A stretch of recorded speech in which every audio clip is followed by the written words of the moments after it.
All India Radio presents Morning News.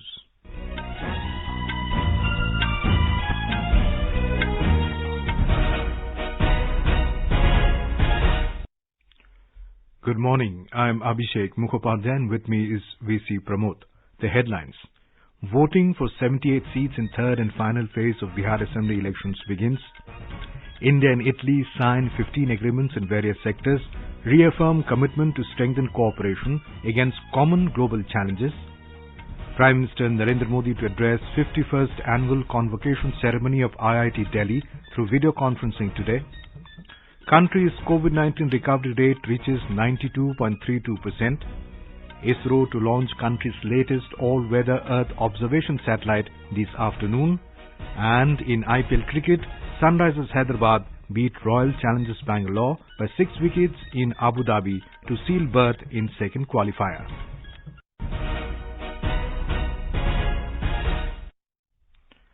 As the nation fights the COVID-19 pandemic, we begin with a message of precaution to stay safe and protected by following these 3 simple steps.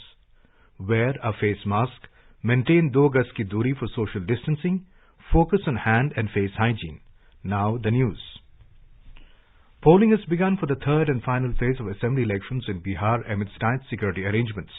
Voting is taking place in 78 constituencies spread over 15 districts including Kishanganj, Katihar, Madhepura and Supol will go to polls in this phase. Voting, which began at 7 this morning, will end at 6 p.m. Over 2.35 crore voters will decide the fate of 1,204 candidates, including 110 women. Polling for by-election to Valmiki Nagar parliamentary seat is also being held simultaneously. 7 candidates are in the fray for this Lok Sabha seat. Chief Electoral Officer H.R. Srinivas said polling will be held up to 4 p.m. in 4 Naxal-affected constituencies of Valmiki Nagar, Ramnagar, Simri, Bhaktiyarpur and Mahishi. Out of 33,782 polling stations, 4,999 are considered as vulnerable. Talking to AI News, Additional Chief Electoral Officer Sanjay Kumar Singh said elaborate security arrangements have been made to ensure peaceful and secure polling. The Election Commission is instructed to follow COVID protocol during the conduct of polls. Every person has to wear face mask during the election-related activities. Thermal scanning of all persons will be carried out and sanitizers will be made available at all locations during the polling. All polling booths have been sanitized. In view of the COVID situation, only 1,000 electors will exercise their right of franchise at each polling station instead of 1,500. BJP is contesting in 35 seats, Janata Dal United 37, Vikas Sheel Insan Party 5 seats, and Hindustani Awam Morcha 1 seat in this phase. RJD is contesting in 46 seats, Congress in 25, and left parties in 7 seats. On the other hand, LGP has fielded 42 candidates, RLSP 23, BSP 19, and NCP 31 candidates.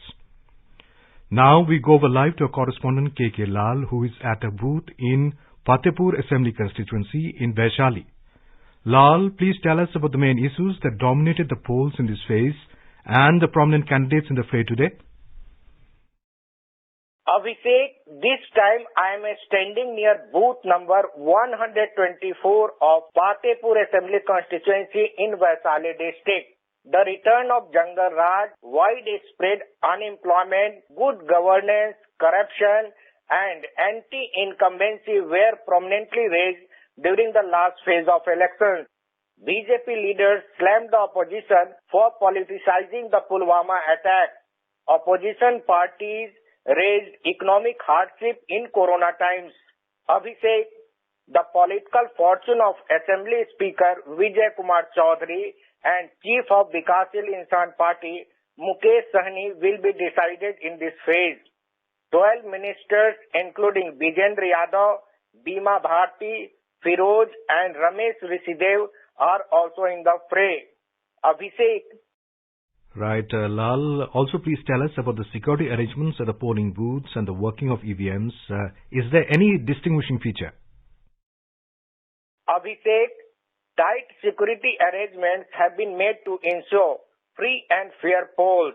Jawans of Central Paramilitary Forces have been deployed at each booth.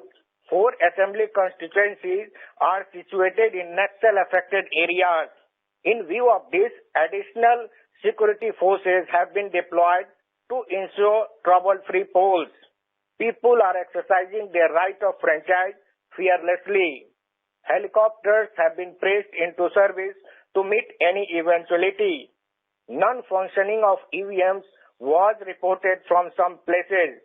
The machines are being replaced. Abhishek. Thank you, KK Lal, for that update. Elections have been held in 3 phases for the 243-member Bihar Legislative Assembly. The first phase of polling was held on the 20th of October and the second on the 3rd of November. Counting of votes will take place on the 10th of this month. Prime Minister Narendra Modi has appealed to people to vote in large numbers today in the final phase of assembly polls in Bihar. In a tweet, the Prime Minister requested people to participate in the festival of democracy and set a new voting record. He also urged people to wear masks and maintain social distancing. Repolling in 3 booths in Hilsa Assembly constituency in Nalanda district of Bihar is also being held today. The Election Commission has ordered repolling in booth numbers 52, 52A and 55 in the constituency as the vehicle carrying EVMs and polling personnel had met with an accident on November 3rd during the second phase of polling. After inquiry, the Commission found that the EVMs were not functional due to technical reasons. Voting is also taking place for by-elections to 4 assembly constituencies in Manipur. The polling is being held in Wangoi, Saitu, Lilong and Wangchang Thenta assembly constituencies. Voting began at 7 this morning and will continue till 5 p.m. More from our Imphal correspondent. Over 1.35 lakh voters will decide the fate of 11 candidates who are in fray in the by-election of 4 assembly constituencies held today in Manipur. The polling is being conducted at 203 polling stations with full security arrangements for smooth voting. Voters wearing masks are seen in long line with social distancing to cast their votes. The counting of votes will be held on November 10. The ruling party BJP is contesting on 3 seats while 1 independent candidate from Lilong Assembly constituency have the support from BJP. The opposition party Congress is contesting in all 4 assembly constituencies while NPP fielded 1 candidate from Wangoi Assembly constituency. Remaining are independent candidates. The Election Commission of India had announced by-election to 5 Manipur constituencies. However, the BJP candidate of Singhat Assembly constituency won the election unopposed after the rival sole candidate withdrew his nomination. JJ Thoksom from Imphal for AIR News. Repolling is also being held in Nagaland at 2 polling stations of 60 Pungro Kifire Assembly constituency today. The polling stations are 8 Kipongia Ward A, Kifira Town and 11 Singrep. Voting began at 6 a.m. and will end at 4 p.m. The Election Commission of India had announced repolling in these 2 polling stations on November 5th. Counting of votes will take place on the 10th of November. India and Italy signed 15 agreements in various sectors following a virtual bilateral summit between Prime Minister Narendra Modi and his Italian counterpart Giuseppe Conte last evening. The agreement signed will provide for cooperation in a diverse range of areas including energy, green energy, shipbuilding and media sector. The summit provided an opportunity to the 2 leaders to comprehensively review the broad framework of the bilateral relationship. The 2 leaders reaffirmed the commitment to strengthen cooperation against common global challenges, including the COVID-19 pandemic. The leaders discussed a wide range of issues including political, economic, scientific and technological, space and defense cooperation. On regional and international issues, both sides agreed to coordinate closely at multilateral fora, especially G20. Earlier in his opening remarks, Prime Minister Modi said that COVID-19 pandemic will remain a watershed moment in history like World War II. ये साफ है कि कोविड-19 महामारी second world war की तरह इतिहास में एक वाटरशेड रहेगी।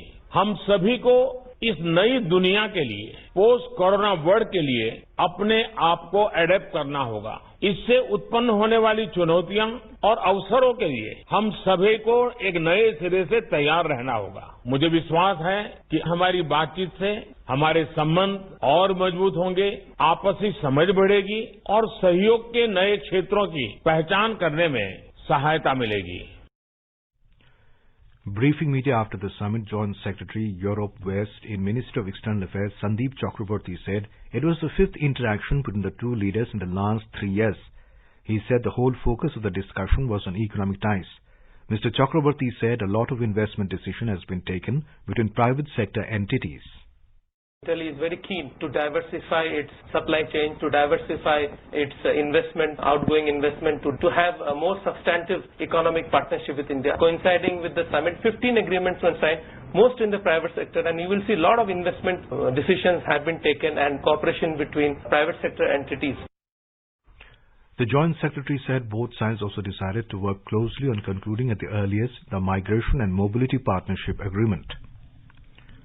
India summoned the Shasti Affairs CDA of the Pakistan High Commission in New Delhi yesterday and lodged a strong protest over Islamabad's decision to transfer the management of the Kartarpur Sahib Gurdwara from a Sikh body to a separate trust. Minister of External Affairs spokesperson Anurag Srivastav said that Pakistani CDA was categorically told that the decision runs against the religious sentiments of the Sikh community.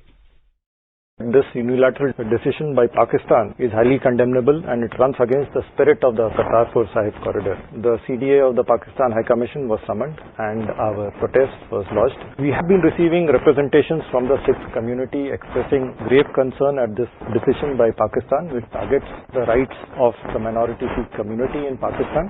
We have conveyed that Pakistan needs to reverse its arbitrary decision, which deprives the Sikh community of its right to manage affairs of the Holy Gurudwara Kartarpur Sahib. New Delhi has said that the India-US relations rest on strong foundations and the relation encompass cooperation in every possible sphere. This was stated by Minister of External Affairs spokesperson Anurag Srivastav, who was replying to questions on impact of US presidential outcome on the Indo-US ties last evening. India-US relations rest on strong foundations. Our relations encompass cooperation in every possible sphere, extending from strategic to defense, to investment, to trade, to people-to-people ties. The comprehensive global strategic partnership has very strong bipartisan support in the US, and successive presidents and administrations have raised the level of this relationship even higher. Prime Minister Narendra Modi will address the 51st annual convocation ceremony of IIT Delhi today through video conferencing. The Prime Minister will be the chief guest at the convocation ceremony. The convocation will be conducted in a hybrid mode with a physical in-person ceremony with limited attendance in the Institute's Dogra Hall and an online webcast reaching out to all graduating students, their parents, distinguished alumni and invited guests. At the convocation, degrees will be conferred on more than 2,000 graduating students. Education Minister Ramesh Pokhriyal Nishank and Minister of State for Education Sanjay Dhotre will also be present on the occasion. All India Radio will broadcast the program live on its Indraprasth, FM Gold and AIR Live news channels from 11 a.m. onwards. You are listening to the morning news on All India Radio. A reminder of the headlines before we move on. Voting for 78 seats in third and final phase of Bihar Assembly elections begins. India and Italy signed 15 agreements in various sectors, reaffirm commitment to strengthen cooperation against common global challenges. Prime Minister Narendra Modi to address 51st annual convocation ceremony of IIT Delhi through video conferencing today. Country's COVID-19 recovery rate reaches 92.32%. ISRO to launch country's latest all-weather Earth observation satellite this afternoon. In IPL cricket, Sunrisers Hyderabad beat Royal Challengers Bangalore by 6 wickets in Abu Dhabi to seal berth in second qualifier. For quick news updates round the clock, follow us on Twitter at AIR News Alerts. News Services Division of All India Radio brings to you program Employment News in association with the Publications Division, Ministry of Information and Broadcasting. An effective platform for information on job vacancies, training programs, admission notices, results and career advice with experts. Every day at 4:20 p.m. on FM Gold and other frequencies and on our YouTube channel AIR News Official.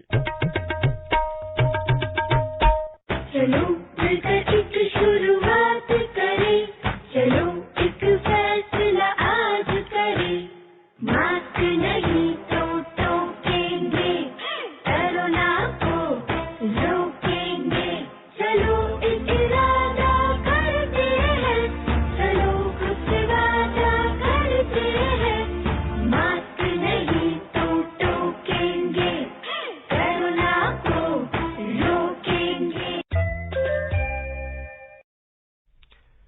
Union government has said the country's COVID-19 recovery rate has reached 92.32%.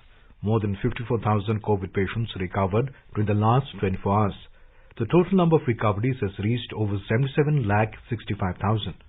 The constantly increasing recoveries have ensured that the actual caseload of the country is reduced and currently comprises only 6.19% of the total positive cases. Presently, the total number of active cases in the country is 5,20,000. In the last 24 hours, 47,638 new cases were reported, taking the total number of positive cases in the country so far to over 84 lakh. Currently, India's case fatality rate is at 1.49%, which is one of the lowest globally. In the last 24 hours, 670 deaths were reported, taking the total to 1,24,985. National capital Delhi has reported 7,178 cases in the last 24 hours. It has taken the cumulative positive cases in the city to 4,23,831. The death toll in Delhi has reached 6,833 with 64 deaths in the last 24 hours. 6,121 people have recovered in the last 24 hours. The Madhya Pradesh state government has directed the authorities to develop a cold chain for maintenance of corona vaccine, which is expected to be received in January 2021. A report.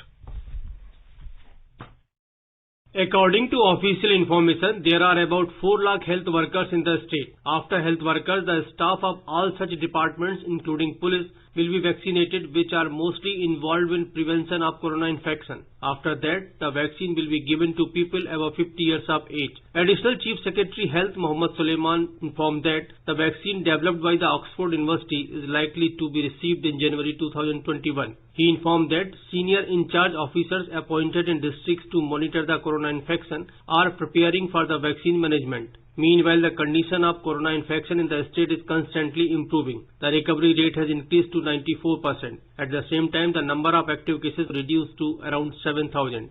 Sanjeev Sharma, AIR News, Bhopal. Gujarat recorded 1,035 new COVID-19 cases during the last 24 hours. The recovery rate has reached up to 91.16%. More from our Ahmedabad correspondent.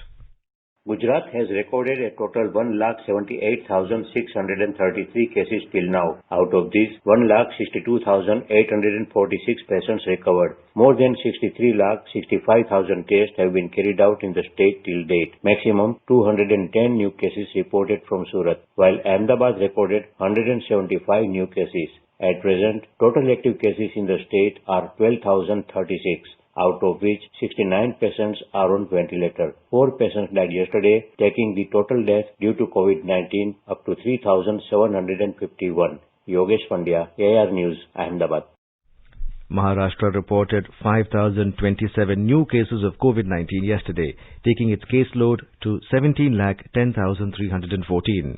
According to the state's Public Health Department, recoveries jumped by 11,060 to 15,62,342, while the death toll increased by 161 to reach 44,965. The state has so far conducted 93,18,544 tests. More from our Mumbai correspondent. The number of active cases in Maharashtra stands at 1,02,099. Mumbai city reported 792 positive cases yesterday, which pushed its overall case count to 2,62,473. Death toll in Mumbai rose to 10,399. Meanwhile, Governor Bhagat Singh Koshari has appealed to the Corona warriors to continue their dedicated efforts for the service of the society to meet Corona challenge. While felicitating Corona warriors, he said that the COVID challenge is not yet over and there is a need of dedicated service efforts in large numbers from various stakeholders of the society. Madhuri Pange, AIR News, Mumbai. In Odisha, all schools will continue to be closed till the 31st of December this year.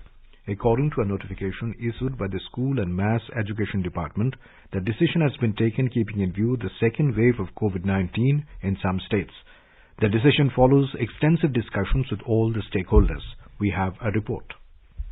Backgrounded against an apprehension of the second surge of COVID-19, the decision leaves the students to bank on the digital and distance mode of learning to hold on to their academic career. Earlier, the state government had almost decided to reopen schools for in-person classes for the 9th to the 12th standard students anytime after the 15th of this month. With a COVID-19 positivity rate of 6.18%, though Odisha continues to fare better than many states in containing the virus, the state government is apprehensive of a second bout of viral growth around the second week of December. Meanwhile, the state's COVID-19 active caseload has further dropped to 13,789 as against a total case count of 298,678. However, in terms of daily case discovery and recovery, the trend is one of cancelling out of the fresh cases by almost an equal number of recovered patients as of now. Girish Chandra Das, Bhubaneswar. Talking to All India Radio, senior medical expert Dr. Manoj Kumar said that COVID-19 test is very important to diagnose the patient in order to control the spread of the pandemic. He urged people to come forward for coronavirus test, leaving fear behind for the welfare of the family and as well as the society. महामारी को control करने के लिए सबसे जरूरी 3 चीज है कि सबसे पहले पेशेंट का पता लगना चाहिए, उसके लिए एप्रोप्रिएट टेस्ट होने चाहिए और ये सरकार का बहुत सराहनीय कदम है कि हम एक दिन में 10 लाख से ज्यादा केसेस को हम टेस्ट कर पा रहे हैं और एक बार टेस्ट होता है तो बाद में हम ट्रेस कर सकते हैं उनके संपर्क में कितने लोग आए हैं और उनके बाद जो उसमें से सीरियस है उनको हम ट्रीट कर सकते हैं। केवल ये सोच के घबराना नहीं चाहिए कि मुझे खांसी जुकाम ही है, मौसमी है, नॉर्मल है, हो सकता है कि ऐसे ठीक हो जाए, कोरोना आएगा तो मुझे क्वारंटीन सेंटर में ले जाए जाएंगे, ऐसा डर नहीं होना चाहिए कि अगर आपको सच में कोरोना है, आपने अगर अभी एहतियात नहीं बरती तो वो आपके परिवार वालों के लिए, आपके पड़ोसियों के लिए, आपकी सोसाइटी के लिए एक खतरनाक चीज हो सकती है। The Phase 8 of the Vande Bharat mission has been made operational from the 1st of this month and 1,287 international flights have been scheduled which will be operated from 27 countries reaching 21 airports across India. Ministry of External Affairs spokesperson said these flights will repatriate an estimated 2.3 lakh people. These include flights from 18 countries with which India has bilateral air bubble agreement. The MEA spokesperson said till now about 22 lakh Indians have been repatriated through different modes of Vande Bharat mission. India's latest all-weather Earth observation satellite EOS-1 will be launched by the Indian Space Research Organisation ISRO this afternoon using the workhorse rocket PSLV C-49. 9 other customer satellites will also be carried into space by the rocket in its 51st flight. It will be ignited at 3:02 p.m. from the first launch pad of the Satish Dhawan Space Centre, Sriharikota in southern Andhra Pradesh, close to Chennai. The 26-hour countdown for the launch mission began at 1:02 p.m. yesterday and is progressing smoothly. More from our correspondent. This will be India's first mission from her launch pad at Sriharikota this calendar year. The ISRO scientists say the sequence of preparations ahead of the launch as part of the countdown is progressing with precision. The Earth observation satellite EOS-01 is equipped with the synthetic aperture radar that has an enviable resolution. Coincidentally, the launch of its peer RISAT-2BR-1 is the previous mission that took place from the National Spaceport in December last year. The intended applications of the satellite include agriculture, forestry and disaster management support. Its operational life will be 5 years, providing crucial data seamlessly. Jai Singh, AAR News, Chennai. The country's foreign exchange reserves rose $183 million to touch a record high of $560.715 billion in the week ended 30th October. According to the Reserve Bank India data, in the reporting week, the reserves rose due to an increase in foreign currency assets. FCA rose by $815 million to $518.339 billion. The Uttar Pradesh government has said that the state is getting new investment after coronavirus pandemic as a result of many initiatives taken recently to attract the investors. The state government is also in touch with many countries from where investors intend to set up industries in Uttar Pradesh. We have a report. Additional Chief Secretary Information Navneet Sehgal said that recently a German company who was making shoes in China shifted its business to Agra in state.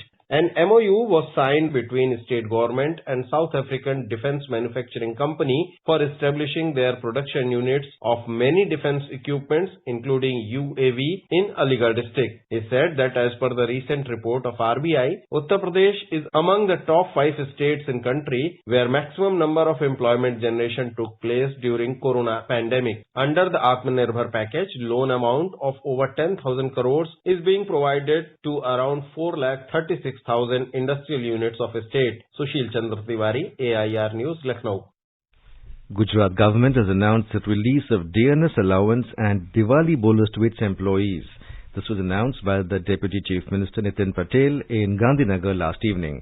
He said that payment of 464 crore rupees pending arrears on discount of DNS allowance of 3 months period will be released before Diwali. More than 5 lakh government employees and over 4.5 lakh pensioners will get the pending DNS allowance. In IPL cricket, Sunrisers Hyderabad defeated Royal Challengers Bangalore by 6 wickets in the eliminator match in Abu Dhabi last night to enter the second qualifier. Chasing a target of 132 runs, Hyderabad overall the score for the loss of 4 wickets with 2 balls to spare. Kane Williamson's solid unbeaten 50 of 54 balls and Jason Holder's all-round show including unbeaten 24 runs of 20 balls helped steer Hyderabad past the target. Mohammad Siraj took 2 wickets for Bangalore. Earlier, sent into bat, Bangalore posted 131 for 7 in the allotted 20 overs. South African batsman A.B. de Villiers was the highest run scorer, making 56 runs of 43 deliveries. Hyderabad will take on Delhi Capitals in the second qualifier, scheduled to be played at the same venue on Sunday for a place in the final, while Bangalore were knocked out of the tournament. Defending champions Mumbai Indians have already reached the finals after thrashing Delhi by 57 runs in the first qualifier in Dubai on Thursday. Vice President M. Venkaiah Naidu today paid tributes to great patriot and revolutionary freedom fighter Bipin Chandra Pal on his birth anniversary today. In a tweet, Mr. Naidu said his call for Swadeshi and Swaraj ignited the flames of nationalism in the country. Now, let us take a look at the weather update for today. The national capital experienced mist in the morning and will have mainly clear sky later today. The temperature will hover between 14 and 30 degrees Celsius in New Delhi. In Mumbai, sky will be clear. The minimum temperature in the metropolis was 22 degrees Celsius and the maximum will be around 35 degrees. Chennai is likely to witness generally cloudy sky. Kolkata is also expected to have mainly clear sky with temperature varying between 20 and 32 degrees Celsius. In Jammu, sky will be mainly clear with minimum temperature of 12 degrees and maximum of around 29 degrees Celsius. Srinagar will also have mainly clear sky. The minimum temperature in the city was 0 degrees Celsius while the maximum will be around 20 degrees. In Leh, sky will be mainly clear. The minimum temperature was -4 degrees Celsius while the maximum will be around 11 degrees. Gilgit will have mainly clear sky with temperature rising from -1 to 24 degrees Celsius. In Muzaffarabad, the sky will be mainly clear and the temperature will range between 7 and 28 degrees Celsius. In Dehradun, the temperature will hover between 11 and 29 degrees Celsius. The city will have mainly clear sky. Chandigarh sky will be mainly clear. The minimum temperature recorded was 12 degrees Celsius and the maximum will be around 29 degrees. In Hyderabad, the minimum temperature was 16 degrees Celsius while the maximum will be around 32 degrees. The city will have partly cloudy sky with haze. And now an overview of today's newspapers. Final phase of Bihar Assembly poll today, reports the Tribune. India and Italy ink 15 pacts, discuss terror in e-meet, informs the Times of India. India assures world of help on vaccine, writes the Pioneer, adding India to assist countries enhance cold chain. In some grim news, the Times of India says Delhi posts 7.1k cases, India's highest on Friday. And finally, Indian Express quotes Chief of Defence Staff General Bipin Rawat as saying, will not accept any shifting of LAC, can't discount larger conflict. And now, before we end the bulletin, the headlines once again. Voting for 78 seats in third and final phase of Bihar Assembly elections begins. India and Italy sign 15 agreements in various sectors, reaffirm commitment to strengthen cooperation against common global challenges. Prime Minister Narendra Modi to address 51st annual convocation ceremony of IIT Delhi through video conferencing today.